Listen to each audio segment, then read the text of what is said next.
In my last video, I talked about the reasons for and against starting a business to fund your big lap. And I did also tell you that talking about starting a business would open a whole new can of worms. Well, welcome to that open can. In today's video, we're going to be looking at the different types of businesses that you can run from the road.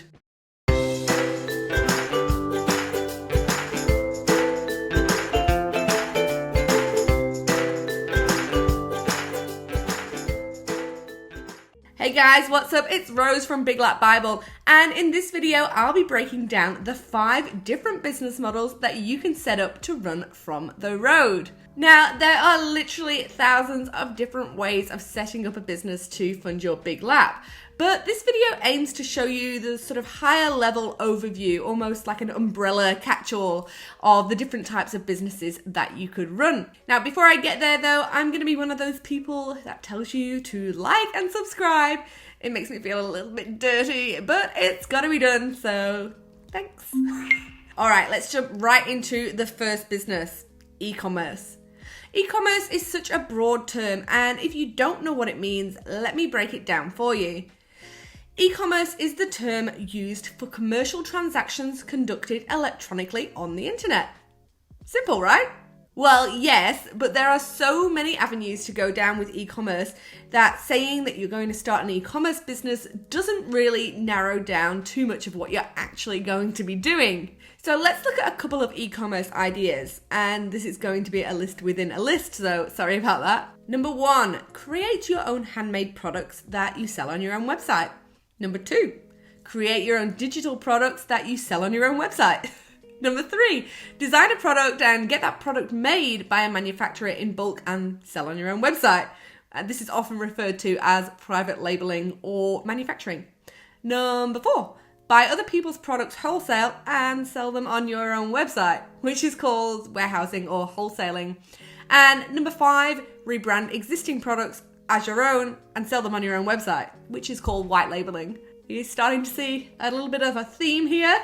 Yep, that's right. E-commerce generally means selling a product on your own website. And I hear those Etsy sellers now saying, what about us? But don't worry, I am getting there. If you're going to go down the e-commerce route, it's not only important to pick your product, but also think about how the product is going to come to fruition.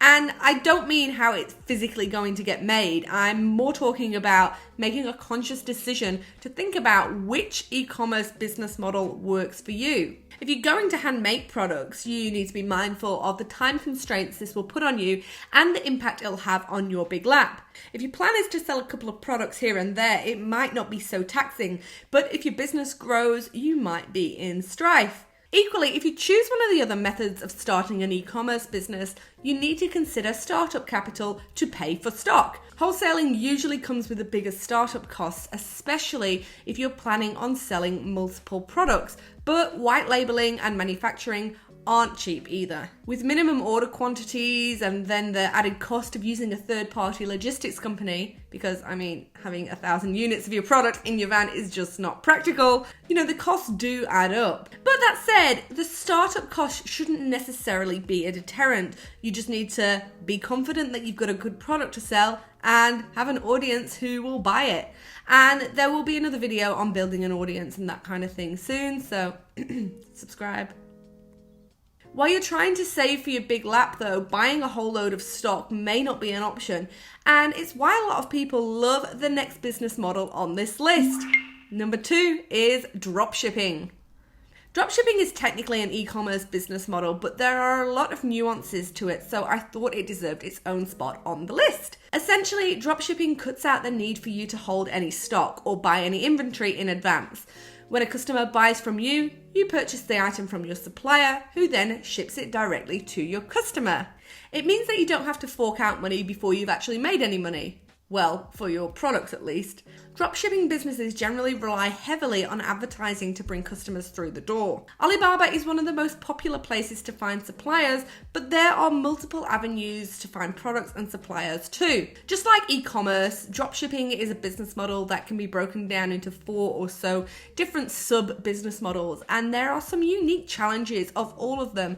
So I'm not going to go into depth about that here, but if you want me to do a future video about this, comment dropshipping below and we'll create more videos for you about that. Next on the list is selling on Etsy.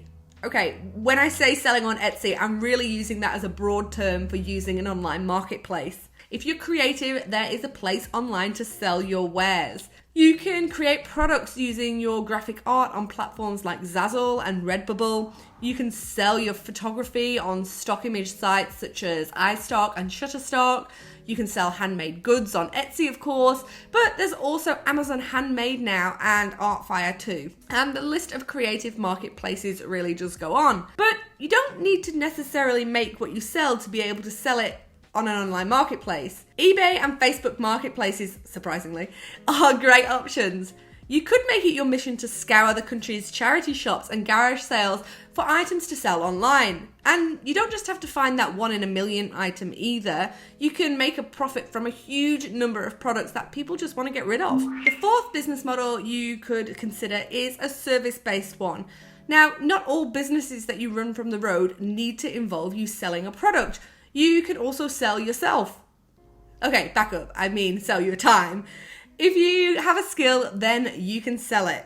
Whether that's taking your massage table on the road with you or setting up a website for couples counseling, if you offer a service, you've got a business. Make sure you think outside the box for this one. There might be a market for you to sell a skill that you don't actually consider to be a skill.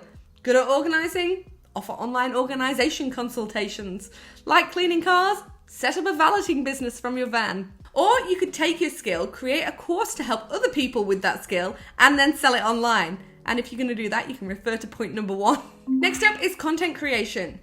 I mentioned in my 22 ways to make money from the road video that blogging was an option, and that goes for content creation as a whole too. And I'll just reiterate something that I said in that video, which was that this is possibly one of the most unreliable ways to make an income from the road. That said, it is a business model. The truth is, it takes a lot of hard work until you actually start making money creating content. Many people you speak to who run successful blogs or YouTube channels will tell you that you should only start doing it if you love doing it, because the passion for sharing your content is usually the only thing that will keep you going. I was speaking with a good friend of mine who has a popular YouTube channel the other day, and she was telling me that it took her 6 months of consistently posting a video every single week to get to 1,000 subscribers. 2 years later, she has 100,000 subscribers and is making money, but it's still not her main source of income. That said, it has given her a launch pad to be able to sell other things. And the final business model I want to mention is a multi-level marketing.